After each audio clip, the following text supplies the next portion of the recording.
우리 앞뒤 좌우에 계신 분들과 함께 한번 인사합시다. 사랑합니다. 축복합니다. 오랜만에 나오신 분도 있고 또 우리 2층의 잠옷실도 잘 오셨습니다. 환영합니다. 여러분 귀를 한번 좀 기울여 들어보세요. 뭔가 소리가 좀 들릴 텐데요.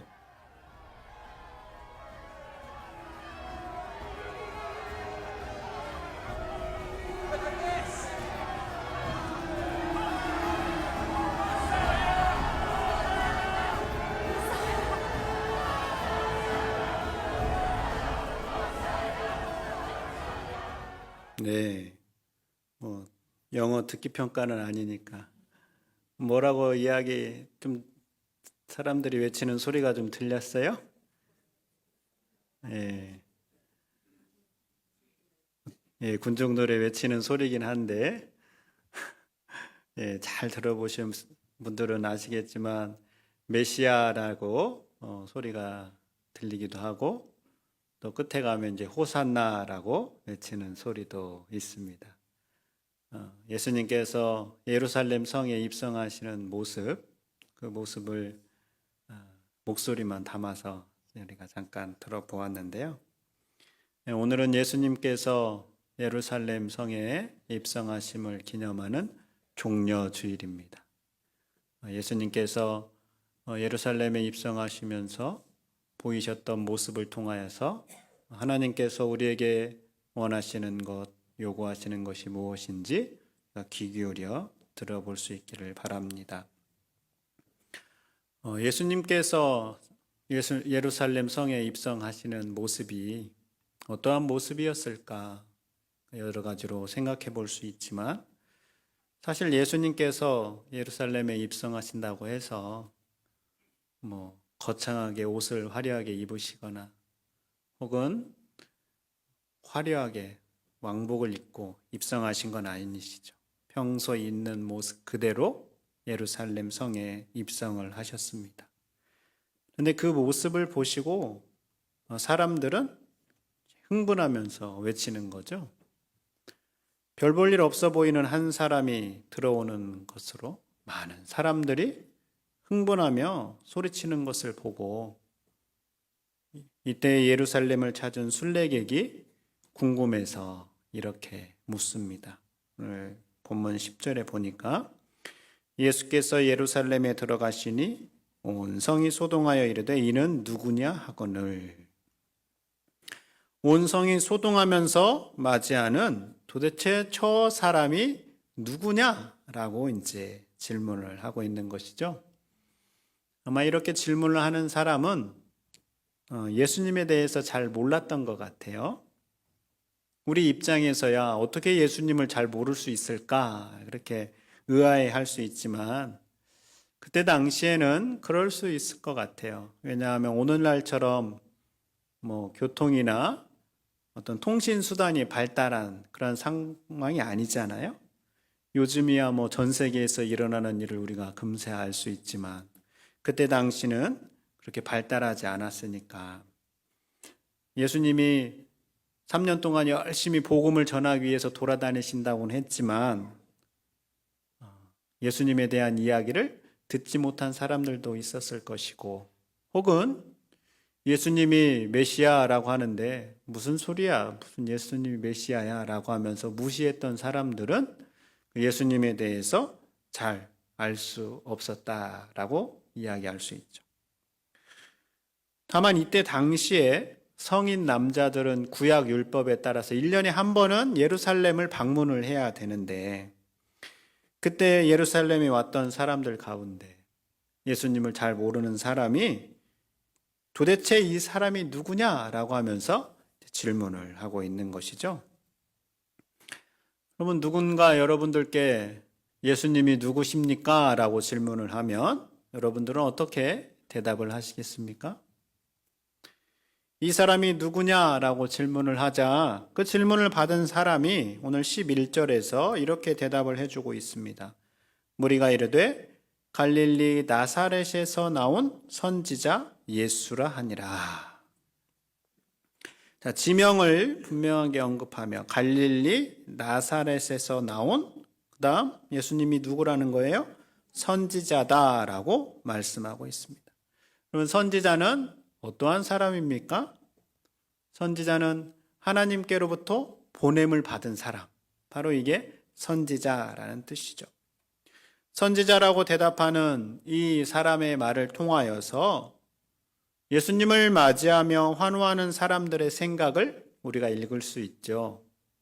그들은 예수님이 하나님에 의해서 분명히 보냄을 받은 사람이다, 이렇게 믿고 있었던 것이죠. 그렇게 하나님께로부터 보냄을 받은 선지자가 무엇을 할 것을 기대하고 있었을까? 환호하는 무리들이 어떻게 했는가를 보면서 그들이 무엇을 기대하고 있는지를 우리가 알 수 있습니다. 본문 8절과 9절을 보세요. 무리의 대다수는 그들의 겉옷을 길에 펴고 다른 이들은 나뭇가지를 베어 길에 펴고 앞에서 가고 뒤에서 따르는 무리가 소리 높여 이르되 호산나 다윗의 자손이여 찬송하리로다. 주의 이름으로 오시는 이여 가장 높은 곳에서 호산나 하더라. 아멘. 자, 무리들은 지금 세 가지를 행하고 있습니다. 첫 번째가 뭐예요? 겉옷을 길에 폈습니다. 그리고 두 번째로는 나뭇가지를 베어 길에 폈습니다. 그리고 세 번째로 어떻게 했어요? 소리 높여 외쳤죠. 호산나 다윗의 자손이여 라고 하면서 소리를 쳤습니다. 그럼 무리들이 왜 이렇게 했을까요? 여러분, 아무에게나 이 나뭇가지를 꺾어 흔들거나 지나가는 길에 나뭇가지를 펴놓지 않았습니다. 이때의 관습은 왕이나 전쟁에서 승리한 장군을 환영할 때 이렇게 행동을 했습니다. 그러니까 무리들이 자신들의 옷과 종려나무 가지를 꺾어서 길에 폈다라는 것은 예수님을 왕, 자신들의 승리의 왕, 기쁨의 왕으로 여기고 환영했다라는 것을 우리에게 보여주는 것이죠. 그토록 기다리던 메시아가 드디어 임하셨으면 메시아이신 예수님께서 자신들을 압제하는 로마의 지배와 또 기득권자들의 수탈로부터 자신들을 구원해 줄 것을 기대하면서 예수님을 열렬하게 이렇게 환영한 것이죠. 이러한 마음은 그들이 외치는 소리에서도 우리가 확인할 수 있습니다. 이들이 외친 단어가 무엇이었어요? 호산나라는 단어였습니다. 근데 호산나라는 이 단어는 우리를 구원하소서라는 뜻입니다. 그러니까 예수님을 향해서 호산나 호산나 외치는 것은 그들의 마음 가운데 우리를 구원해 주십시오라는 그러한 기대감을 품고 있었다라는 것이죠. 무리들의 기대가 얼마나 컸는지를 우리가 알 수 있죠. 무리들만 이렇게 기대한 게 아니에요. 제자들도 예수님을 향한 기대가 있었어요. 제자들은 예수님의 말씀을 따라서 한 가지 행동을 취하잖아요. 오늘 6절부터 보면 제자들이 가서 예수께서 명하신 대로 하여 나귀와 나귀 새끼를 끌고 와서 자기들의 겉옷을 그 위에 얹음에 예수께서 그 위에 타시니라고 기록되어 있죠. 제자들이 이제 나귀 새끼를 끌어오는데 나귀 새끼를 끌고 와서 어떻게 했어요? 그 위에 나귀 새끼 등 위에 자기들의 겉옷을 얹어 놓았습니다. 겉옷을 얹어 놓는다라는 것은 왕을 영접하거나 왕이 즉위해서 말을 타고 갈 때 백성들이 행하는 최고의 존경의 표현이 겉옷을 펴서 얹어 놓는 거였다라고 합니다. 그러니까 제자들이 지금 겉옷을 펴서 나귀 위에 얹어 놓는다라는 것은 제자들 역시 예수님이 왕으로 예루살렘에 입성할 것을 예상하면서 자신들의 최고의 존경을 담아 그렇게 표현한 것이죠.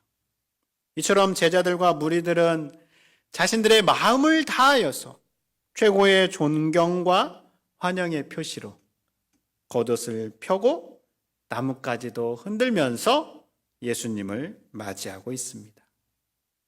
그런데 그렇게 오시는 예수님께서 무엇을 타고 오셔요? 나귀예요? 나귀 새끼예요? 나귀도 아니고 나귀 새끼를 타고 지금 입성하고 있습니다. 나귀는 이제 다 크면 140에서 145cm 된다고 그래요. 저보다 더 작죠, 그러니까. 물론 무거운 짐을 질 수 있는 힘은 있다고 하지만 그래도 생각해 보세요. 나귀 새끼를 타고 예루살렘 성에 들어오시는 예수님의 모습. 장성한 나귀가 150인데 나귀 새끼는 그보다 더 작겠죠. 왕이라고 생각하는 사람의 모습이라고 하기에는 나귀 새끼를 타고 오시는 모습이 좀 약한 모습이죠. 좀 초라해 보이는 모습이죠.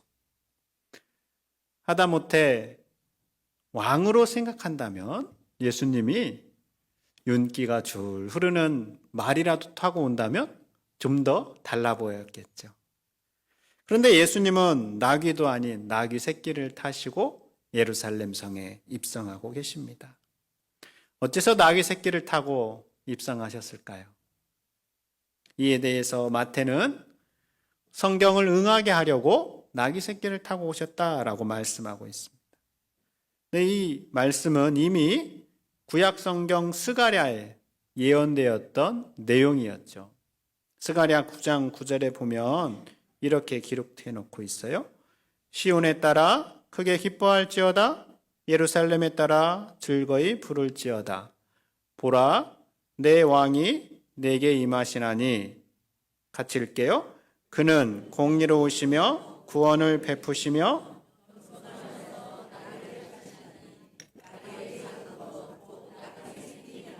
아멘. 자, 왜 나귀 새끼를 타고 오신다고 하셨어요? 네,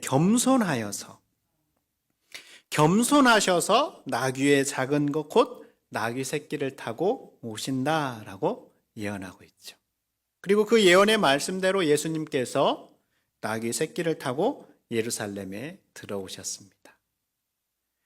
많은 사람들은 높은 자리에 오르시는 예수님, 일반적인 왕의 모습을 기대했을지 모르지만 예수님의 모습은 그렇지 않다라는 거였죠.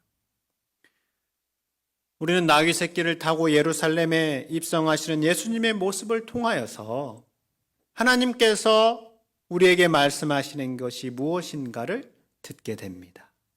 그것은 서로 높은 자리에 앉겠다고 싸우는 것이 아니라 낮은 자리, 겸손의 자리에 서라라고 우리에게 말씀하시는 것이죠.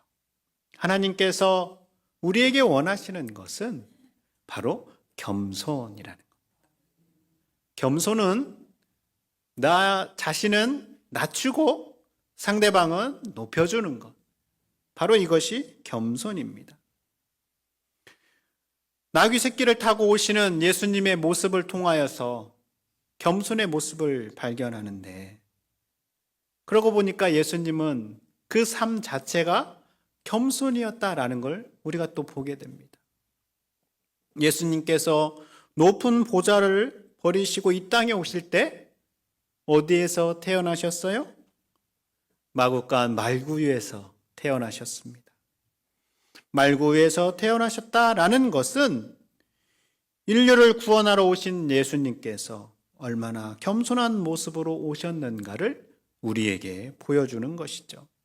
자기 자신을 아주 낮추신 거예요.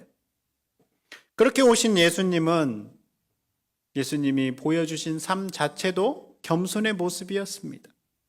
선생님이라고 불림을 받았음에도 불구하고 예수님은 친히 먼저 제자들의 발을 씻겨 주셨습니다. 제자들이 선생님의 발을 씻겨주는 게 일반적인데 예수님은 그 반대로 자신을 낮추셔서 제자들의 발을 씻겨주신 것이죠. 그러면서 말씀하셔요. 너희도 서로의 발을 씻겨주어라. 이처럼 예수님은 항상 자신을 낮추는 겸손의 모습을 온전하게 우리에게 보여주셨고, 마지막 예루살렘에 입성하시면서도 겸손의 모습을 우리에게 보여주고 있습니다. 예수님의 모습뿐만 아니라 성경 곳곳에서도 겸손에 대해서 우리에게 말씀하고 있죠. 시편에 보니까 여호와께서는 자기 백성을 기뻐하시며 겸손한 자를 구원으로 아름답게 하심이로다 라고 말씀하고 있고, 잠언서에서는 사람이 교만하면 낮아지게 되겠고 마음이 겸손하면 영예를 얻으리라 라고 말씀하시면서 겸손에 대해서 계속해서 강조하고 있는 걸 볼 수 있습니다. 바로 이러한 성경의 정신, 또 예수님의 모습, 겸손의 모습에 대해서 그 중요성을 알고 겸손을 몸으로 실천하고 익힌 우리 믿음의 선배들은 겸손에 대해서 동일하게 강조하고 있습니다. 4세기에 에바구리우스라는 신학자는 겸손이 얼마나 중요한 것인가, 겸손을 이렇게 표현합니다. 겸손은 교만의 치료제다. 그러면서 겸손을 말하기를, 겸손은 자신의 과거와 하나님의 은혜를 기억하는 것, 바로 이것이 겸손이다라고 이야기를 합니다. 15세기에 스페인의 아빌라 지역의 출신인 데레사는 겸손을 이렇게 이야기해요. 겸손은 하나님의 도우심 없이는 아무것도 할 수 없음을 아는 것이며 자기 자신을 아는 것이다. 그러면서 세상을 살아갈 때 가장 중요한 것이 있다면 바로 그것은 겸손이다라고 이야기를 합니다. 또 사순절기에 많이 읽히는 거룩한 등정의 사다리라는 책을 쓴 요한 클리마쿠스는 겸손의 중요성을 이렇게 표현합니다. 자, 회개는 우리를 들어 올려주고 애통은 천국 문을 두드리며 거룩한 겸손은 그 문을 엽니다 라고 기록하고 있어요. 그러니까 천국 문을 여는 열쇠가 뭐냐? 바로 겸손이라는 것이죠. 19세기의 남아프리카의 성자로 불리는 앤드류 머레이는 겸손이라는 책에서 겸손은 최고의 덕이자 모든 덕의 뿌리라고 말하면서 겸손의 길 외에는 하나님과의 진정한 관계 회복과 사귐이 없다라고 말하고 있습니다. 이처럼 겸손은 참으로 중요하고 필요한 것이다 라고 우리에게 믿음의 선배들이 말해주고 있는데, 우리가 머리로는 그렇지, 겸손이 중요하지 라는 것은 알면서도 겸손을 유지하기가 참 어렵다라는 걸 알고 있어요. 우리 이러한 예를 사울의 모습을 통해서 보게 되죠. 사울 왕이 처음부터 교만했던 건 아니잖아요. 처음에는 아주 겸손했어요. 사무엘을 통해서 이스라엘을 다스릴 왕을 제비 뽑는데 사울이 이제 뽑히게 되죠. 그런데 아무리 찾아도 사울이 보이지가 않는 거예요. 사울이 다른 사람들보다 키가 어깨보다는 더 크다고 그랬거든요. 그러니까 덩치도 있고 키도 큰데 보이지가 않는 거예요. 그래서 어째서 보이지 않았을까 보니까 사울이 많은 사람들이 진보다리를 놓은 그 사이에 숨어 있었다라고 기록하고 있습니다.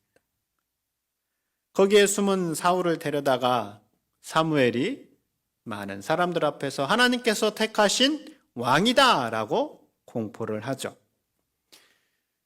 이때 그 사울 왕을 보면서 몇몇 사람들이 사울이 어떻게 우리를 구원하겠느냐, 우리를 다스리겠느냐라고 하면서 사울을 멸시했다라고 기록하고 있습니다. 멸시했다라는 것은 하찮게 여기거나 깔보는 거죠. 그러니까 사울이 뭔데 우리를 다스려? 그러면서 사울을 깔본 것이죠. 여러분, 누군가 우리를 얕보거나 깔보면은 기분이 좋아요, 안 좋아요? 안 좋죠. 사울도 우리와 같은 사람이니까 그 사람들이 자신을 깔볼 때 기분이 안 좋았겠죠.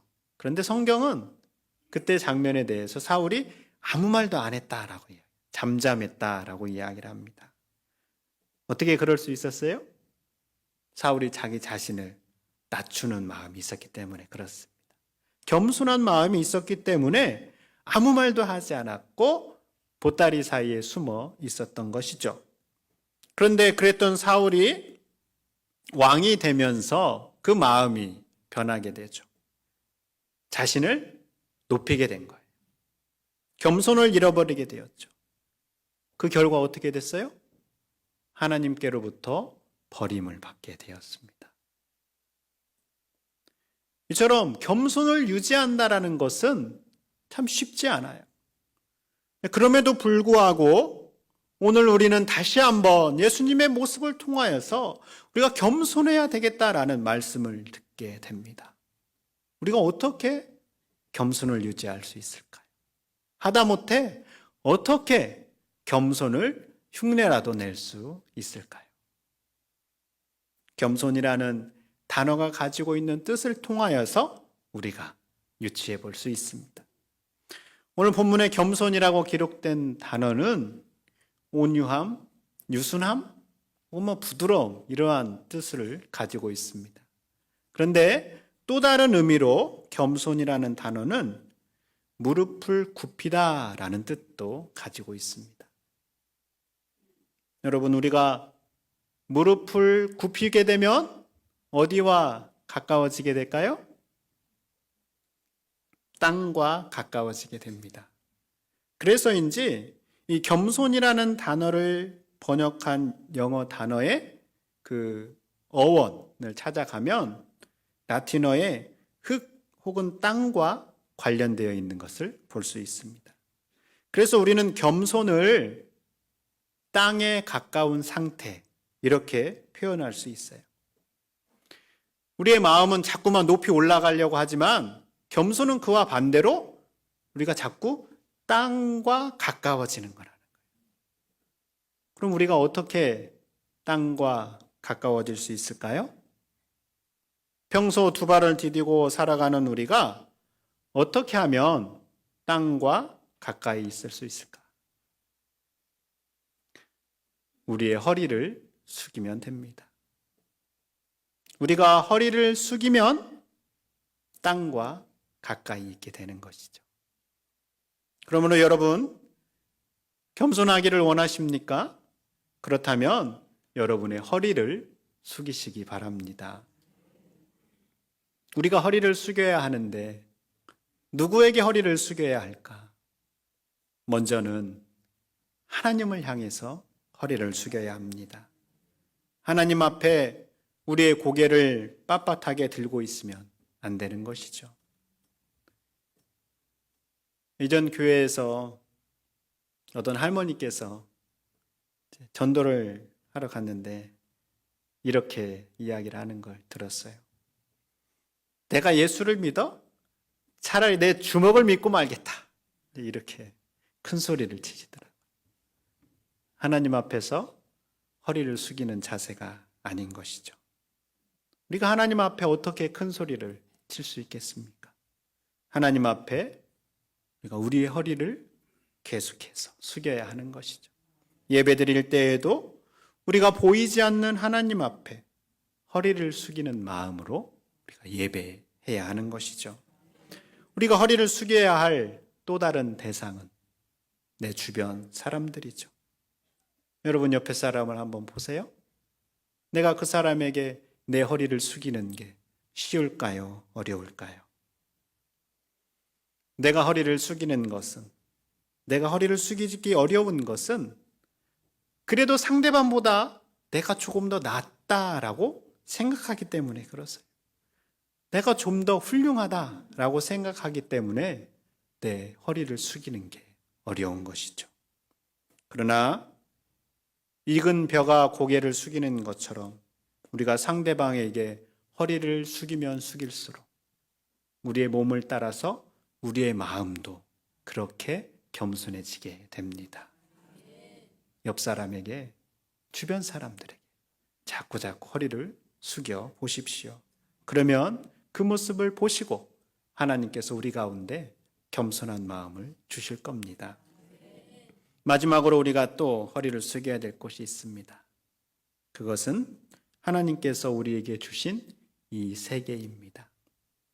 하나님께서 우리에게 만들어주신 이 피조 세계를 향하여서 우리가 허리를 숙여야 하는 것이죠. 이 세계를 향하여 우리가 허리를 숙인다라는 것은 무엇일까요?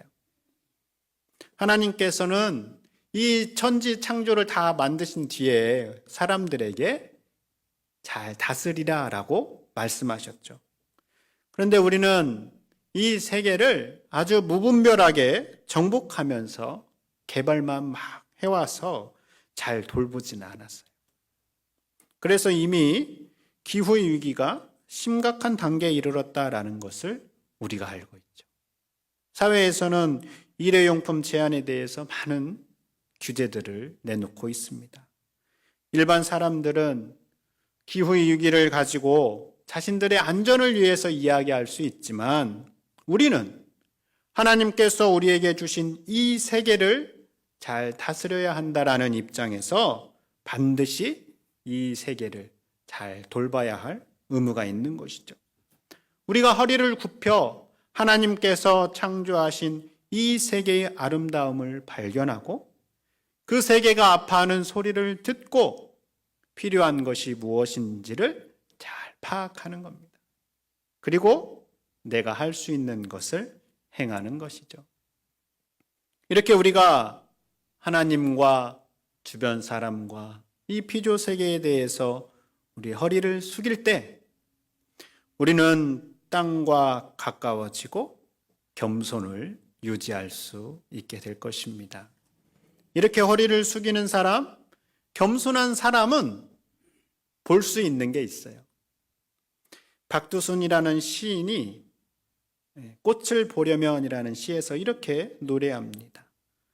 채송화, 그 낮은 꽃을 보려면 그 앞에서 고개 숙여야 한다. 고개 숙인 자만이 그 꽃의 얼굴을 볼 수 있다. 겸손한 자만이 아름다움을 볼 수 있다. 이렇게 노래했어요. 겸손한 사람만이 아름다움을 볼 수 있다라는 거예요. 우리가 허리를 숙일 때 볼 수 없는 것들을 다시 보게 되는 아름다움을 발견하게 되는 것이죠. 시인은 이렇게 노래하지만 하나님은 겸손한 자에게 주시는 약속이 있습니다. 교만했다가 넘어진 후 겸손의 중요성을 깨달은 사도 베드로는 이렇게 이야기를 합니다. 하나님은 교만한 자를 대적하시되 겸손한 자들에게는 은혜를 주시느니라. 그러므로 하나님의 능하신 손 아래에서 겸손하라. 때가 되면 너희를 높이시리라.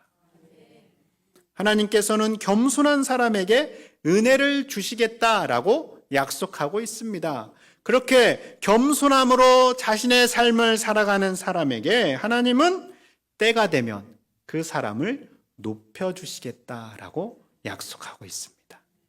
하나님은 그 약속대로 겸손의 모범을 보여주신 예수님을 어떻게 하셨어요? 가장 높은 자리로 다시 올려주셨습니다.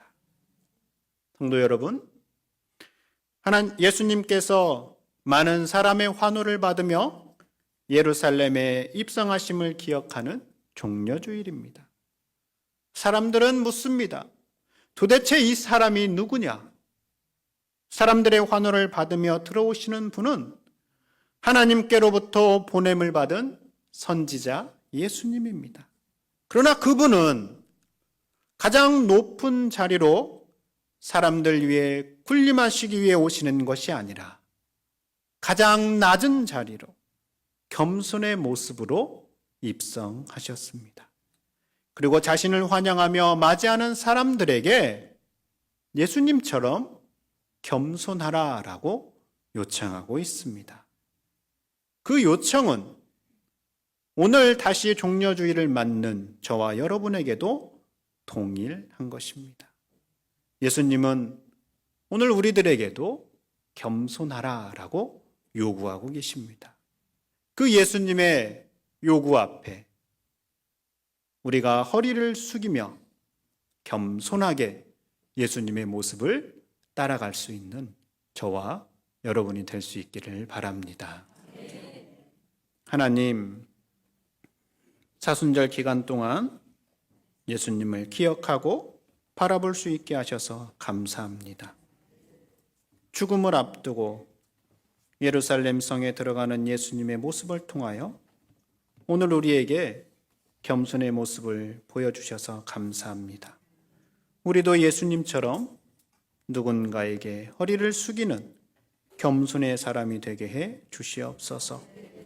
혹여 우리 마음 가운데 허리를 숙이는 데 방해가 되는 마음들이 있다면 성령 하나님께서 깨닫게 하시고 어루만져 주셔서 우리가 허리를 숙일 수 있는 부드러운 마음이 될 수 있도록 인도해 주시옵소서.